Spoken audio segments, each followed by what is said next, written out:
So I'm delighted to be able to speak to you today about the UK Longitudinal Linkage Collaboration, or UK LLC for short. It's a bit of a mouthful to say repeatedly. We are the National Trusted Research Environment for Data Linkage in Longitudinal Research, and we are a partnership. So I want to just highlight the slide. We're led by the University of Bristol and the University of Edinburgh. Our trusted research environment is hosted by the Secure Research Platform at the University of Swansea and funded by UKRI, but you can see all our partner studies and collaborators here on this slide. And we are a proper partnership of many different studies across the UK. So just a brief introduction to UK Longitudinal Population Studies. They are a unique UK scientific tradition and research resource. There's been a survey recently, and they estimated there may be as many as 250 different longitudinal population studies, or LPS, covering over 5 million residents across the UK. And the thing that makes them so wonderful is the depth and diversity of data that they collect. And studies can be for many different things. So participants can be selected for shared characteristics. So you can see some examples on the right-hand side. We have studies like Airwave and UK Reach that are based on people's occupation, which are police and NHS workers, respectively. They can be selected to be representative of a generation, for example, the Millennium Cohort or Child of the New Century. They can also be representative of the UK, like Understanding Society or the UK Longitudinal Household Study, or the 1946 birth cohort, which is currently our earliest study that collected data on everybody born in a few weeks in 1946. And the key point of a longitudinal population study is that participants are followed up and observed repeatedly over time, and that the participants provide data within a consented relationship with the study. So they agree to be part of the study. And that's what makes longitudinal studies so different and so special. I think a lot of research is done in whole nation data, but then there are issues of consent, issues of understanding. But with a consented relationship between the study and the participant, it's a very different relationship. And it also means the data that the studies hold is much richer. So what kinds of data do studies hold? They often will hold survey data, they'll hold physical measurement data from assessment visits, they'll hold biosamples and genomics data and assay data, they can hold imaging data, lots of different kinds of data. But what allows you to continue to follow up these participants over time, even if they become inaccessible for a variety of reasons, is if they consent to link to some of the other kinds of data about them that are held by society. So for example, their health records, their socioeconomic records like their education or employment data, data about where they live and work, and data that can be collected on apps, on phones, smart data or social data. It has a variety of names. So linking those two types of data together is what we do. And we are a new way of working, because previously our partner studies each kind of went on their own and did these linkages and made these data available. There were collaborations like Dementia's Platform UK, but they didn't do the data linkage. They did make the data available across studies. We offer data linkage as a service to these studies. That means that we apply for the linkage on their behalf. And that means that it makes things much easier for the data suppliers, because it's one data pipeline in one set of governance in our trusted research environment. For researchers, we are currently free to access, and you can access all these data via a single application. And that just is much better for applicants, for researchers, for the funders, for the data owners. It's all one nice, smooth system. For researchers, we also provide a highly diverse co-located sample that allows you for increased statistical power in rare subgroups, and it can be more inclusive of seldom heard groups. Each study might have a set of people that are seldom heard from or are harder to study, and when you combine them together, that just gives you so much more power. And our trusted research environment is ISO 27001, UK Statistics Authority, and Data Security and Protection Toolkit accredited. So you know that it is a safe, trusted space for the data to be held and used for research. And all of this has to remain trustworthy, because we cannot undermine participant trust. And you've seen that recently in the news with UK Biobank and what's been going on there. We respect key study participant assurances. Each of our partner studies joins us in the way that they've agreed with their participants. So they only link data when it is data that they've agreed with their participants they can link. So some studies link to some kinds of data and not others. And the study set those provisions at an individual level. So if a person is consented to NHS linkage, but not to education linkage, then that linkage won't happen for education. And participant objections, so any withdrawals, we get a quarterly refresh of participant information to make sure that we honor that. The study makes the decision. So when an application comes in for study data linked to other data, the study makes the decision about their data usage. And they also are the ones who maintain contact with their participant. However, it's important to note we have a really robust public involvement program where our public contributors are recruited from the general population, but also from our partner studies. And they review every single application. They advise us on all our communications. They sit on our strategic advisory committee, and they guide our thinking and our practice in a quite a mutual way. We work quite closely with them. So I thought, for researchers, you want to know what data do we actually have. So currently, we hold data from 22 longitudinal population studies and that means over 570,000 participants' data. Now, what I will say is some studies have deposited more data in UK LLC than others.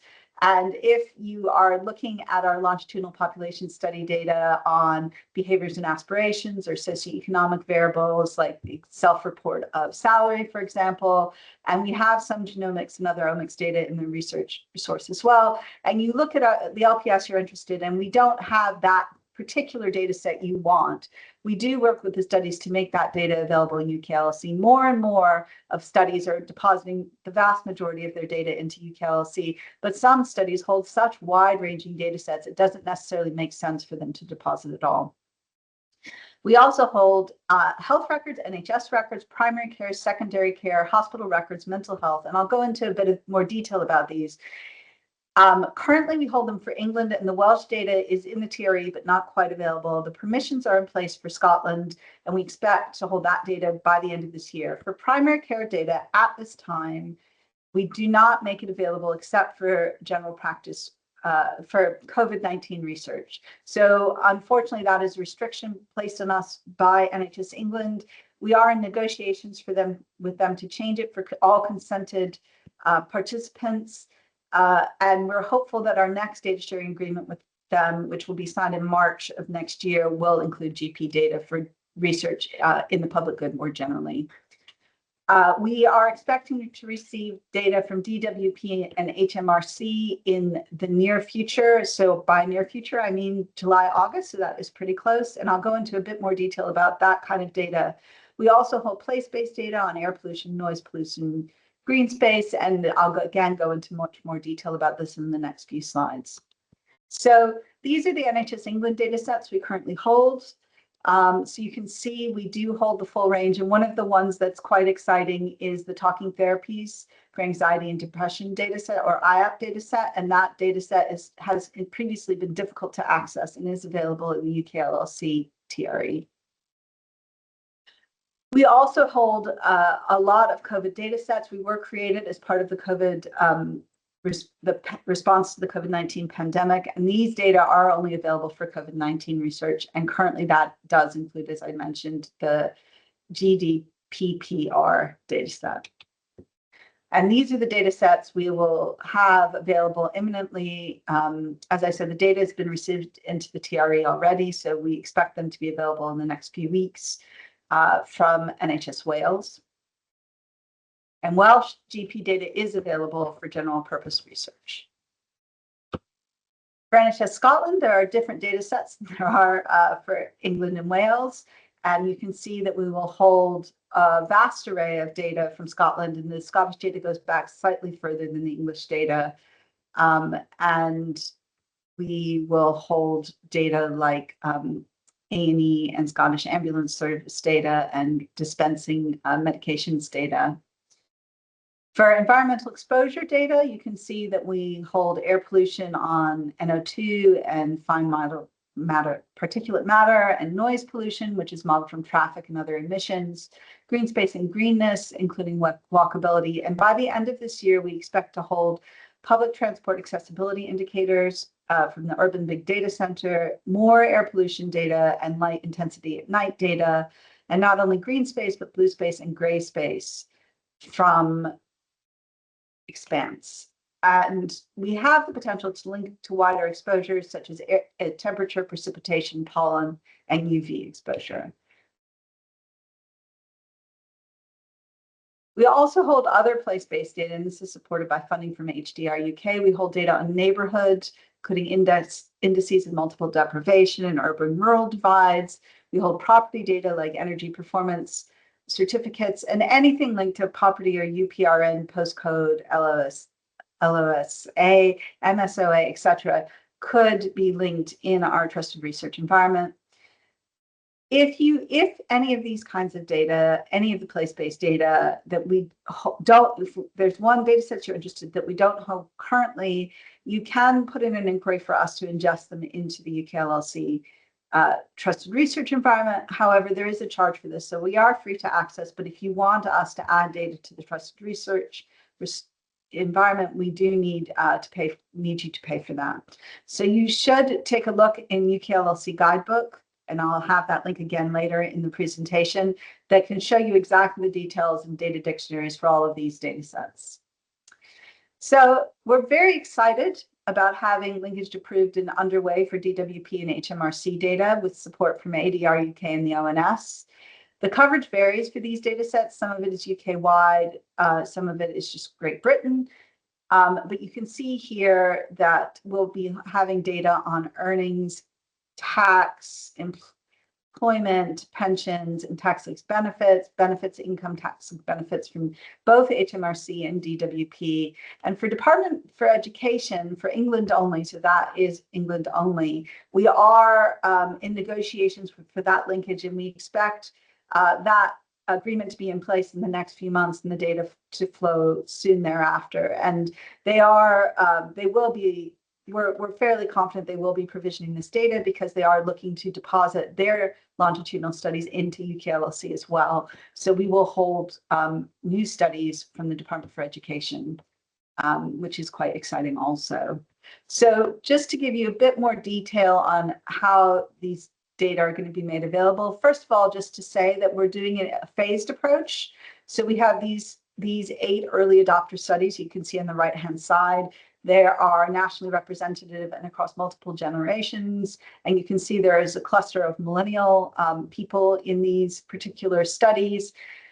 This data has not been available to the community for a very long time. And so we need to support research-ready data for researchers who are less experienced in working in these data sets. So we have early adopter users who are applying to access these data so they can test the feasibility of using it and to create some harmonized fields and variables and ways of measuring things within the research resource. The first 2 applications to use these data have just made it through our internal panel and have been approved to move forward. So, and as I say, we expect the data in July, August this year. So we would expect that the researchers will, for those projects that have been approved and contracts signed, will be able to access data as soon as it's available. So that's really, really exciting. So I hope I've done a reasonably good job of explaining why you might want to apply for and access data in UK LLC TRE.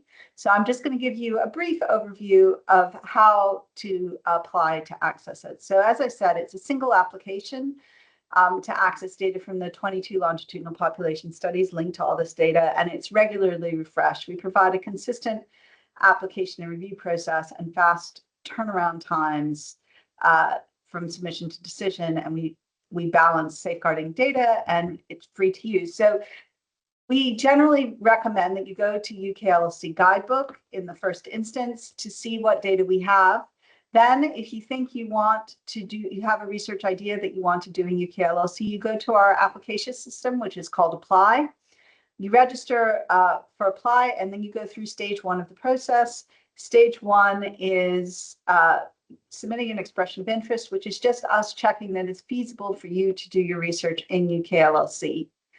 Once you're past the expression of interest, which generally takes us a week to review, you then move on to stage 2, which is the full application process. You'll get access to that. Once you've submitted that, you also, as part of that, you do your data selection. We do an internal review, generally with a turnaround time of about 2 weeks. And stage 2 review just makes sure that we think that your application will be approved by all the different data owners. At that point, you generally get a little bit of feedback and some changes, and then you can resubmit. We review it and approve it to move to stage 3, which is external review. An external review includes the UK LLC data access committees, which are the linked data review panel, and which has delegated approval by NHS England to decide on access to that data on their behalf. We also have a data access public review panel, and all researchers go to that panel and do a 5-minute presentation without slides about their research. And that panel reviews for public involvement, the lay summary, and research in making sure it's research in the public good, which all applications must do. And then it also goes out to all the longitudinal population studies data access committees. This stage 3 review generally takes between 4 and 6 weeks, and often the limiting factor is the timing of the UK LLC meetings, and also which happen generally once a month, and also how long it takes various study data access committees to review and approve the application. And we have very little control over that, but generally it is within 4 to 6 weeks. If you're applying for administrative data, it then goes to stage 4, which is approval by Department of Work and Pensions or the tax office and by the ONS RAP. And we are just about to move the first applications to stage 4, so I don't have a sense of how long that'll take at this moment, although I've been assured that the ONS RAP is quite quick.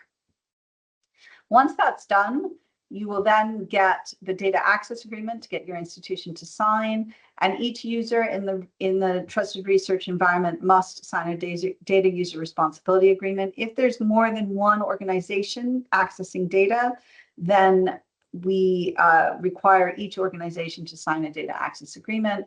And generally, once all the agreements are signed, you receive the data in the trusted research environment within 1 week. So that's it. Then you do your research, you do your publications. There are a couple of prerequisites to access data in UK LLC TRE at this time. Some of them will change and some of them will not. One is that all users must be ONS accredited. So that is an online course you have to take, and you can do the application before your accreditation, but you must have it before you access data in the trusted research environment. The next thing is that all organizations must have NHS England's Data Security and Protection Toolkit accreditation, or they must get a system level security policy signed off if they don't have that. That requirement is hopefully going to go away over the summer, but that currently is in place. All researchers currently must be based in the UK and must be at non-commercial organizations and doing non-commercial research.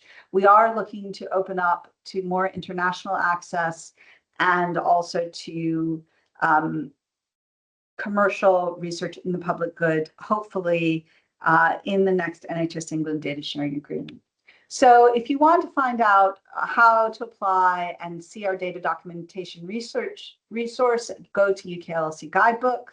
Once you're ready to start your expression of interest, go to UK LLC Apply. And if you want to see on a variable by variable level what data we hold, that is in UK LLC Explorer, and that's where you also do your data selection for the applications. We also are really excited to announce that we've received funding to create a training trusted research environment. This primary objectives for that is to bring researchers, TREs into researchers' comfort zones, and we will build and populate this new trusted research environment with fake synthetic data that mimics the data we hold in UK LLC. This will allow researchers to get bespoke training on how to work in TREs and do reproducible research, and on bespoke training on linked and pooled longitudinal data which some people have expertise in the longitudinal population study data, and some people have expertise on the NHS data or the place-based data, for example. This will allow you to explore these kinds of data and get expertise in both before you access the actual data. And we're going to pilot whether a training TRE is feasible and sustainable. And then we also want to use it to see what can be used for beyond training. So project feasibility testing while you're going through, while I do think our access process is fast, it still does take some time. And we all know how long university contracts departments can take to sign contracts. So sometimes it's not even the researcher's fault or our fault. It can take longer than you'd like to get access. So you can feasibility test your research in the training TRE in advance, and you can also do the same code development and create a methods sandbox. So we're really excited about this. This funding was provided by Population Research UK. We're currently in the open call to create the synthetic data for this, and we have 2 years funding to get this all set up. So hopefully it will be funded and available in the next year or so. So I just wanted to give a few examples of how we've enabled good research and innovation, and some maybe ideas of kinds of research projects you can do in UKLLC. So because we were set up originally as a COVID research resource, and we only opened up to non-COVID research last summer. So the majority of the research that was done and published has COVID related, but I think it's really important. This particular slide shows research that was done in Open Safely, which shows how much data is found on long COVID in GP records. And long COVID's a really good example because when it started, there wasn't even a code for it, versus how much data is available self-report, but with no GP diagnosis. So you can see the vast majority of self-reported long COVID doesn't have a GP diagnosis. And those that do are a particular group. So you can see they're generally middle-aged, they're generally white, and they generally live in less deprived areas and are people with certain health conditions. And there, as part of this project, there was also some qualitative research done and interviews done with people with long COVID. But I guess the important thing to show here is that if you don't combine the self-report with the linked data, you don't know how many cases are just not being seen within the NHS of various conditions. The next example is looking at healthcare disruption and avoidable hospitalization. So again, an analysis was done in Open Safely, and this includes GP data, and they found no evidence of a link between healthcare disruption due to the pandemic and avoidable hospitalization. And they found a narrowing of inequalities.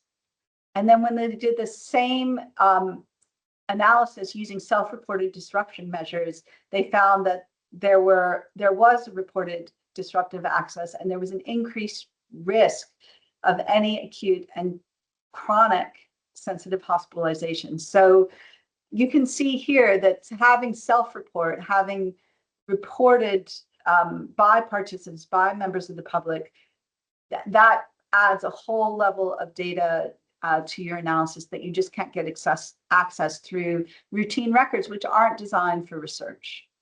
And here are a few examples, and they're not exclusive, of the kind of research in public good that UKLLC could support. So life course measurements of health exposures and administration data with covariates and outcomes, using linked environmental exposure model data to explore the links between the environment, things in the environment such as pollution or climate change, and the effects on health and socioeconomic factors, and capture of data, that's hard to do direct measurements of, such as environmental exposure, and integration of participant self-report data on behavior aspiration, which are not captured and recorded in routine health and administrative records.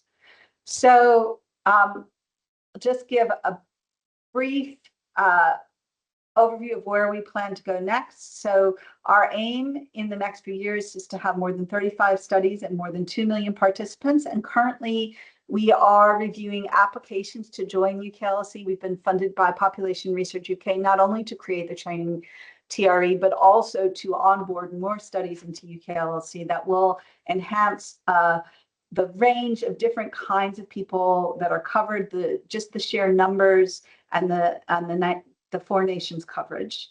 We have a pilot omics platform, but we don't have a full all singing and dancing omics platform, and that's funding we still need to get. We're working on improving our user experience. As I mentioned, we're looking to expand access to other kinds of researchers outside the UK, getting rid of the SLSP and DSPT requirements. And we're always working to enhance our data linkages. So that work will be ongoing. And I've mentioned the Population Research UK funding. So just we are a partnership of longitudinal studies, their participants, infrastructure providers, our public contributors, and the wider data science community, which includes you. So thank you for listening to me. Hopefully I haven't spoken too quickly. I know I tend to, once I get going, go quickly. And that is me. Thank you very much.